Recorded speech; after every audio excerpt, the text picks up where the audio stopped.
तो दोस्तों मैं आपका मनीष। तो भाई आज हम बात करेंगे हिंदू लॉ की। क्या होता है हिंदू लॉ? ठीक है, तो हिंदू लॉ की बात करेंगे हम। तो आज से हम कुछ समय पहले की बात करें, अगर हम प्राचीन की बात करें, 1860 से पहले की बात करें, तो ऐसा हुआ करता था हिंदू के लिए जो हमें दंड दिया जाता है, हिंदू के लिए अलग प्रावधान था दंड का और मुस्लिम के लिए अलग प्रावधान था। और लॉर्ड मैकाले साहब आए 1934 में। लॉर्ड मैकाले साहब आए, हालांकि भारत दंड संहिता 1860 में लागू की गई, 62 में लागू की गई, लेकिन हमारे लॉर्ड मैकाले साहब 1934 में आ गए थे। लेकिन दो हमारे ऐसे आयोग थे जो विधि आयोग बनाए गए थे।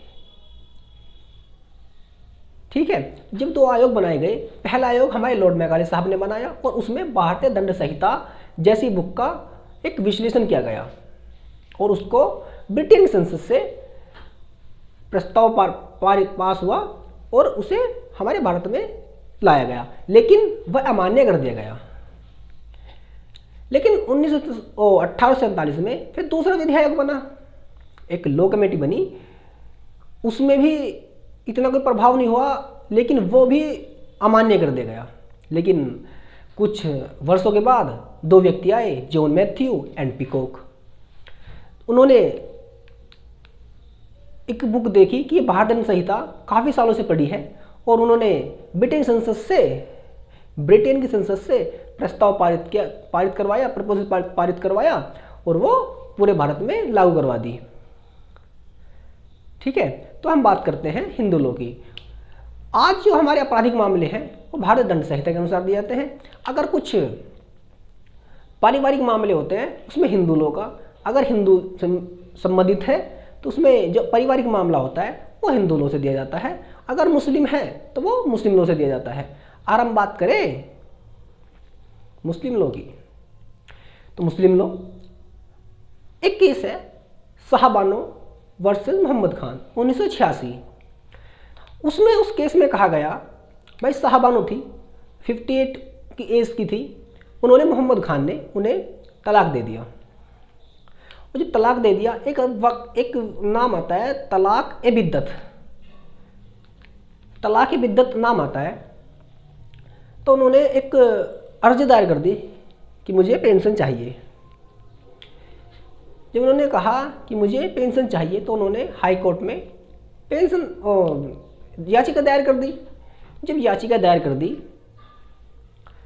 तो उन्होंने, मोहम्मद खान ने मुस्लिम लोगों का सहारा लिया और केस जीत गए। लेकिन उससे पहले साहबानो जो थी उन्होंने कहा गया कि ये सही है, इन्हें पेंशन दी जानी चाहिए, भत्ता दिया जाना चाहिए। तो उन्हें भत्ता दिया जाने लगा, लेकिन उनके अधिकार को समाप्त कर दिया गया और वे केस हार गई। क्यों? क्योंकि मोहम्मद खान एक एडवोकेट थे जो कि उन्होंने एक मुस्लिम लॉ का सहारा लिया था। हम बात करते हैं हिंदू लॉ की। हिंदू लॉ में क्या होता है, एक अनुच्छेद है 45, कॉन्स्टिट्यूशन का अनुच्छेद है 45, सिविल संहिता, समान नागरिक संहिता। लेकिन ऐसी ये तो पूरे अभी तक लागू नहीं बनी है, लेकिन कुछ गवर्नेंस होती हैं जो लागू होती है। जैसे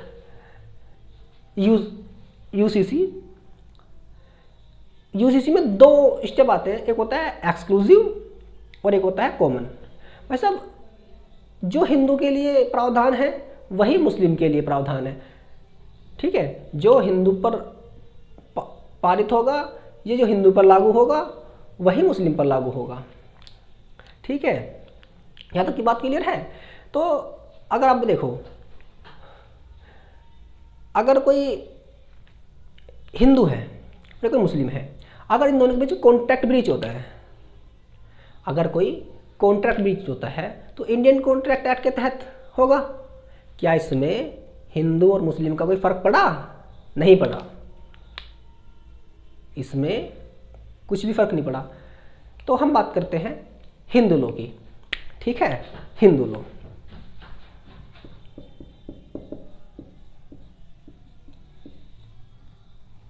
हिंदू लॉ, तो भाई साहब हिंदू लॉ, हम बात करेंगे हिंदू लॉ की। सबसे पहले बात करेंगे हम हिंदू लॉ के सोर्सेज क्या क्या हैं। हिंदू लॉ के सोर्सेज क्या क्या हैं, कहाँ से लिया गया ये हिंदू लॉ, कहाँ से आया हिंदू लॉ, इसकी उत्पत्ति कैसे हुई, इसका उद्भव कैसे हुआ। हम सबसे पहले बात करेंगे इसके उद्भव की। उससे पहले हम एक कहानी के रूप में जानेंगे, ठीक है। तो हिंदू लॉ, एक मिनट रुको।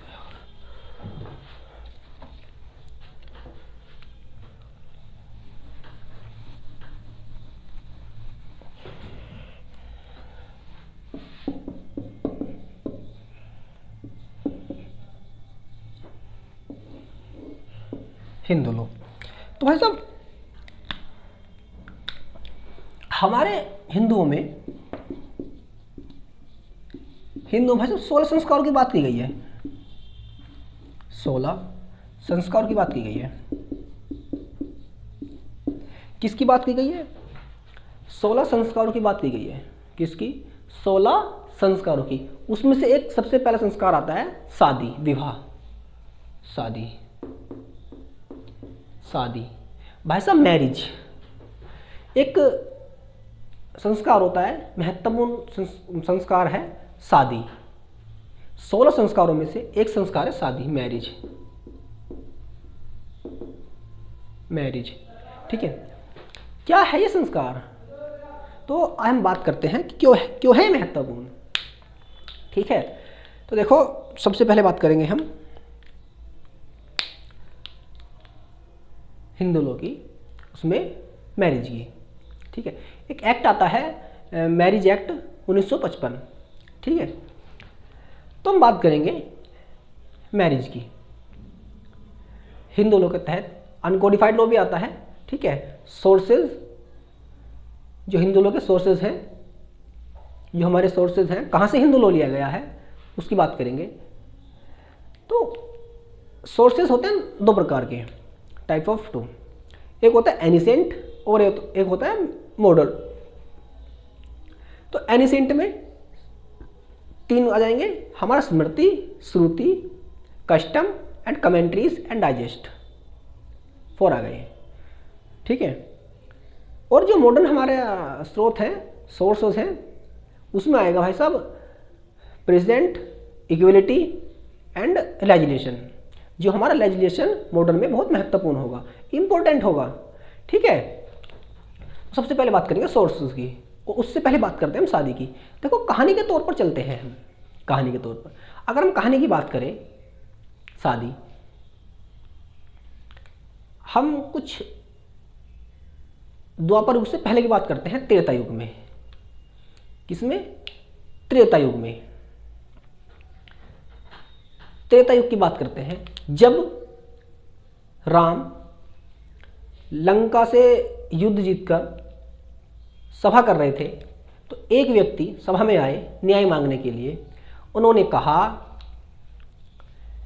कि जो मेरी पत्नी है वह एक रात किसी के पास रही है, कहीं पर रही है, लेकिन मुझे नहीं पता कहाँ रही है, मुझे उसका त्याग करना है। क्या करना है? मुझे उसका त्याग करना है।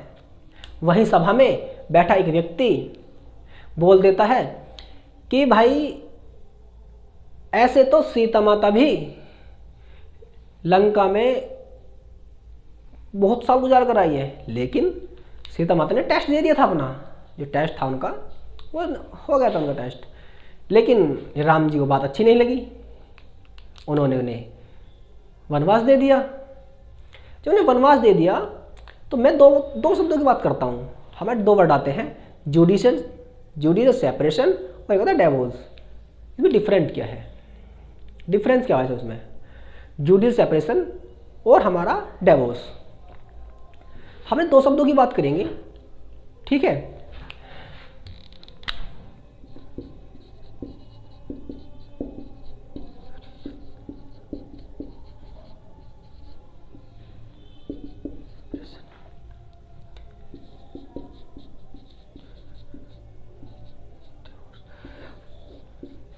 एक हमारा आता है जुडिशियल सेपरेशन और एक आता है डिवोर्स।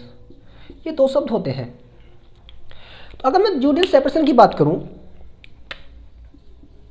क्या है ये जुडिशियल सेपरेशन? अगर मैं जुडिशियल सेपरेशन की बात करूं, डिवोर्स की बात करूं, सबसे पहले जुडिशियल सेपरेशन की हम बात करते हैं, वह ये वो चीज़ है, ये वो शब्दावली है। इसमें क्या होता है देखो, मैं या कोई व्यक्ति, अगर कोई व्यक्ति अपनी पत्नी को या अपनी पत्नी से अलग रह रहा है, अभी डिवोर्स नहीं हुआ उनका, अभी डिवोर्स नहीं हुआ, लेकिन हिंदू लॉ में हम बात करते हैं, तलाक शब्द कहीं भी नहीं है, हिंदू लॉ में तलाक शब्द नहीं है। जुडिशियल सेपरेशन क्या है? अगर कोई व्यक्ति अलग अलग रह रहे हैं, पति पत्नी, अगर पति पत्नी अलग अलग रह रहे हैं, उनके भविष्य में, फ्यूचर में वापस आने की पॉसिबिलिटी हो, कभी भी पॉसिबिलिटी हो उनके वापस आने की, वो जुडिशियल सेपरेशन है। डिवोर्स क्या है? अगर वे हमने डिवोर्स हो गया, भविष्य में वापस आने की संभावना नहीं होती, पॉसिबिलिटी बिल्कुल नहीं होती, किसमें? डिवोर्स में। लेकिन जुडिशियल सेपरेशन होती है। और मैं आपको बता रहा था कि राम और जब सीता ने वनवास दे दिया था, तो वो क्या था? वो एक जुडिशियल सेपरेशन था, डिवोर्स नहीं था, जुडिशियल सेपरेशन था। ठीक है, तो हम बात करते हैं सोर्सेज की। ठीक है, तो सोर्सेज क्या थे, ये देखो जरा।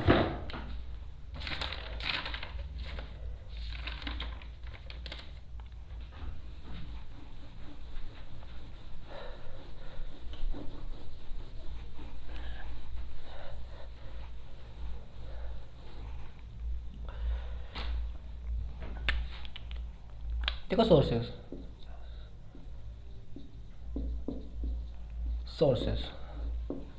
तो मतलब तो सोर्सेज बताए हैं, एक भाई साहब एनिसेंट सोर्स, और एक होता है भाई साहब मॉडर्न। ठीक है, तो मतलब एनिसेंट बताया मैंने, स्मृति, श्रुति एंड कमेंट्रीज एंड डाइजेस्ट। इसमें 4 प्रकार के आते हैं, श्रुति,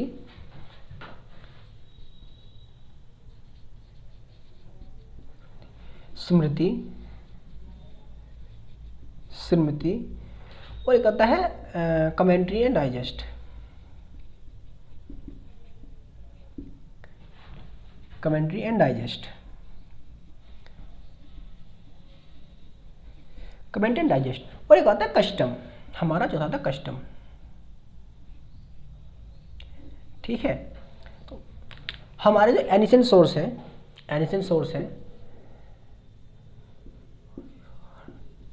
जो हमारे सोर्सेज हैं एनिसेंट, उसमें भाई से पहला आएगा श्रुति, फिर आएगा स्मृति, फिर आएगा कमेंट्री एंड डाइजेस्ट, और चौथा कस्टम। ठीक है, मैंने कहा पहला हमारा श्रुति, स्मृति, commentaries and digest and custom. श्रुति क्या है, स्मृति क्या है और कमेंट्री डाइजेस्ट क्या है? कमेंट्री डाइजेस्ट भाई साहब 2 अवधारणाएं हैं, स्कूल ऑफ लॉ, आगे बताऊंगा। ठीक है, कस्टम। और बात करते हैं मॉडर्न की, तो मॉडर्न में क्या क्या आता है भाई साहब? तो मॉडर्न में आता है भाई साहब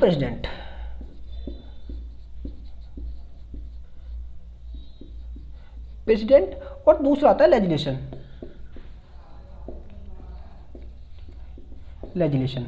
और तीसरा आता है भाई साहब हमारा equality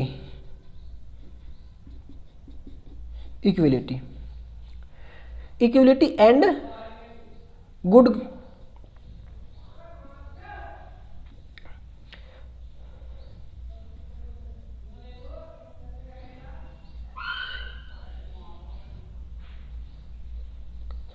equality and good conscience.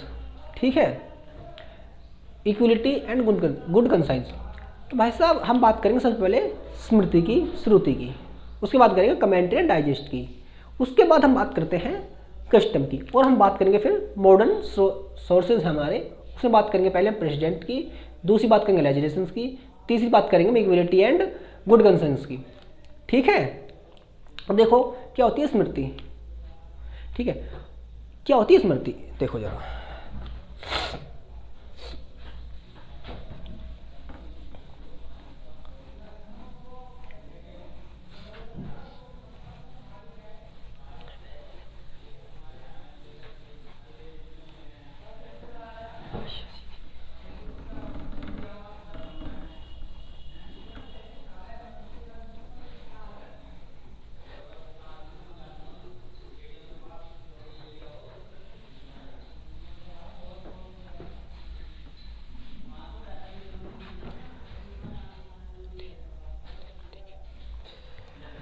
हमने बात करी श्रुति की और स्मृति की। सबसे बात करते हैं श्रुति।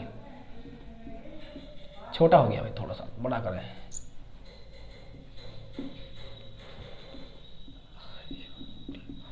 श्रुति, श्रुति क्या है? श्रुति वो शब्द है, हम बात करते हैं श्रुति की। श्रुति, देखो श्रुति क्या है? श्रुति एक ऐसा सोर्स है, ऐसा सोर्स है जिसमें भाई साहब वेद आएंगे, वेद, उपनिषद एंड वेदांग। मनु के द्वारा ये कहा गया कि भगवान जो आए उन्होंने वेद लिखे और एज इट इज बात लिख दी। ठीक है, श्रुति का अर्थ होता है सुनना। इसका सब होता है सुनना, शाब्दिक अर्थ इसका सुनना होता है। ठीक है, जो बात सुनी और एज इट इज लिख दी। ठीक है, भगवान आए, सुनी हमने बात और एज इट इज हमने लिख दी। और एक आती है स्मृति। स्मृति जो होती है, स्मृति का जो शाब्दिक अर्थ होता है वो होता है स्मरण करना, स्मरण करना, याद रखना। तो याद रखना श्रुति एंड स्मृति। और दूसरा हमारा, पहला था ये श्रुति और दूसरा है हमारा स्मृति। स्मृति, स्मृति क्या है? स्मृति का शाब्दिक अर्थ होता है स्मरण करना, स्मरण करना, स्मरण करना अर्थात याद रखना, याद रखना, याद रखना। तो हम याद रखने को क्या कहते हैं? देखो, कहा जाता है कि अगर जमीन पर भगवान कुछ अवतार आए, कुछ अवतार आए और उन्होंने अपनी बात कही। जब उन्होंने बात कही तो ऋषियों ने उस बात को रिकॉल किया, उनको याद रखा और उसके बाद उन्होंने एज इट इज वो बात लिख दी और बात नोट डाउन कर दी।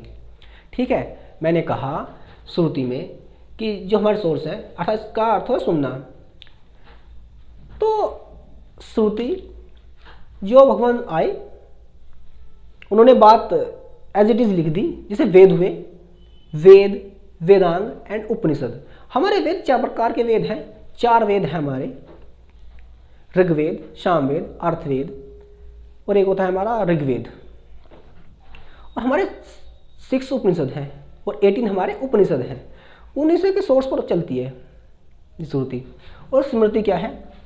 देखिए, हमने कहा जिसे बात ऋषियों ने कहा कि हमने याद रखी बात और एज इट इज लिख दी। ठीक है, तो हमारे सामने अलग अलग प्रकार के लॉ आए। हमने बात करी श्रुति की एंड स्मृति की।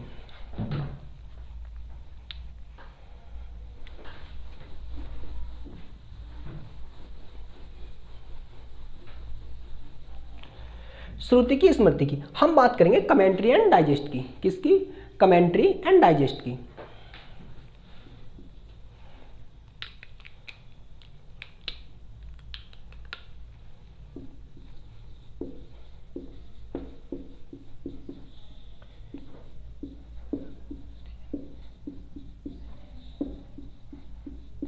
कमेंट्री एंड डाइजेस्ट की। तो क्या है भाई साहब कमेंट्री एंड डाइजेस्ट? भाई साहब ये 2 ऐसी अवधारणाएं हैं जो बहुत पॉपुलर हुई। पहली है दयाभागा और दूसरी है मिथ्याक्षा। ठीक है, पहली हमारी दयाभागा और मिथ्याक्षा।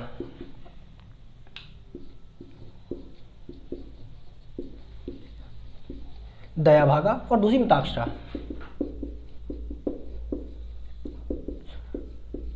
मिथ्याक्षा हमारी 2 ये कमेंट्रीज हैं, दयाभागा एंड मिथ्याक्षा।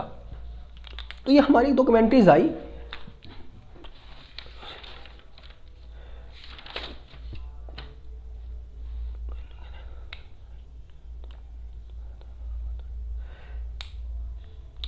तो इसमें कहा गया है कि father is the sole power and exclusive possessor of the joint family property.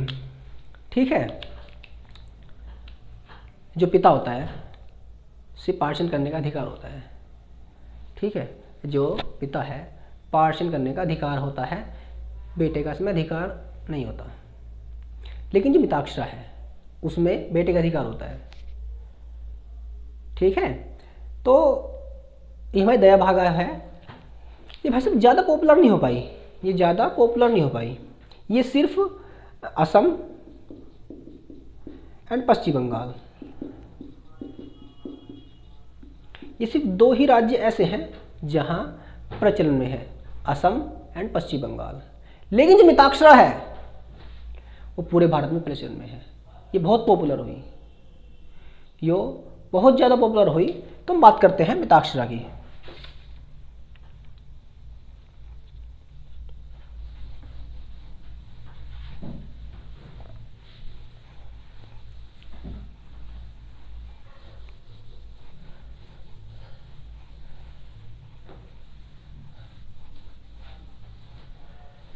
Mitakshara की, तो वैसे मिताक्षरा क्या होता है, देखो दया भाग के अंदर क्या देखा हमने, दया भाग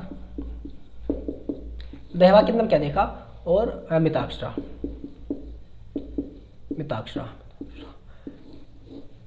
एंड दया भाग। इसमें कहा गया कि जो पिता जो होता है ना, जो पिता होता है भाई साहब वो एक्सक्लूसिव प्रोड्यूसर होता है, लेकिन जिसमें होता है चीफ, अर्थात भाई साहब Hindu undivided, chief Hindu undivided family होता है भाई साहब। ये शब्द ही भाई साहब देखना पड़ेगा तुमको, मुझे नहीं। तो अचीव क्या होता है भाई साहब, मिताक्षरा में इसके बारे में बताया गया, हिंदू अनडिवाइडेड फैमिली के। और दया भाग में बताया गया जो पिता होता है वो सब एक्सक्लूसिव प्रोड्यूसर होता है दया भाग में। लेकिन ये सिर्फ बहुत कम पॉपुलर हुई भाई साहब, ये सिर्फ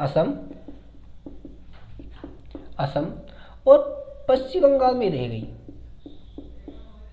ठीक है, लेकिन ये पूरे भारत में पॉपुलर रही, पूरे भारत में पॉपुलर है भाई साहब, आज भी है। तो हम बात करेंगे हिंदू लॉ में मिताक्षरा की। देखो एक होता है अनडिवाइडेड फैमिली, अनडिवाइडेड लॉ क्या होता है अनडिवाइडेड लॉ। तो अनडिवाइडेड लॉ की बात करते हैं, उससे पहले हम बात करेंगे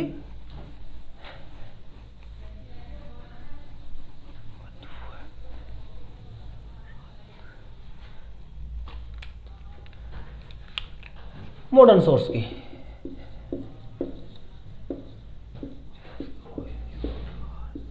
मॉडर्न सोर्सेज तो भाई साहब मैंने कहा हमारे मॉडर्न सोर्सेज क्या क्या थे, एक तब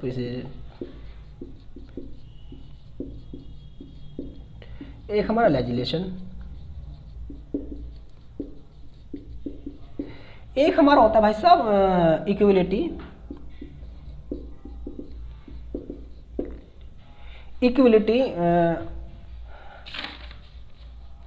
जस्टिस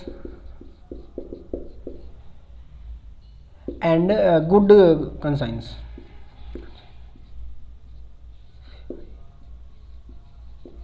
तो सबसे पहले बात करें प्रेसिडेंट की, जो भाई साहब आपको सबको पता है जो जजमेंट होता है, कोर्ट का जजमेंट होता है, प्रेसिडेंट कहलाता है। लेजिस्लेशन मतलब कानून, सबसे महत्वपूर्ण पार्ट है कानून। ठीक है, हम बात करेंगे लेजिस्लेशन की। और हमारे हिंदू लॉ में एक एक्ट है मैरिज एक्ट,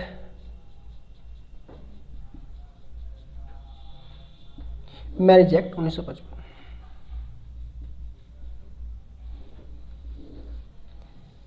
उसके बाद हम बात करेंगे एडॉप्शन की। एडॉप्शन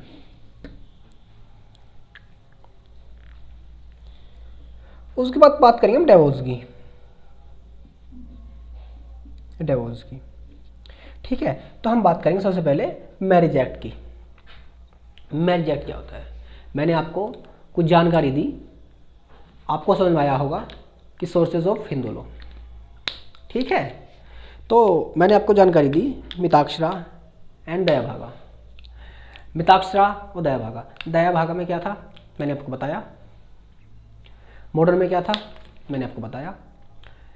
हमने बताया स्मृति एंड श्रुति, कमेंट्री एंड डाइजेस्ट, 2 कमेंट्रीज थी, उसमें मॉडर्न एंड एनिसेंट, और जो मैंने बताया दया भाग ओ श्रुति एंड स्मृति, सोच थे। श्रुति क्या है? श्रुति में मनु के अनुसार बताया गया जो भगवान आए और एज इट इज बात रख दी इस वेद में, वेदांग उपनिषद। ठीक है, तो आपको समझ में आया होगा। कल हम आगे हम बात करते हैं मैरिज लॉ की, मैरिज एक्ट क्या होता है, मैरिज एक्ट। ठीक है, उसके ऊपर बात करेंगे हम एडॉप्शन या अनकोडिफाइड लॉ की, मैरिज लॉ 1955 अनकोडिफाइड लॉ की। ठीक है, तो कल बात करेंगे हम अनकोडिफाइड लॉ की। ठीक है, धन्यवाद।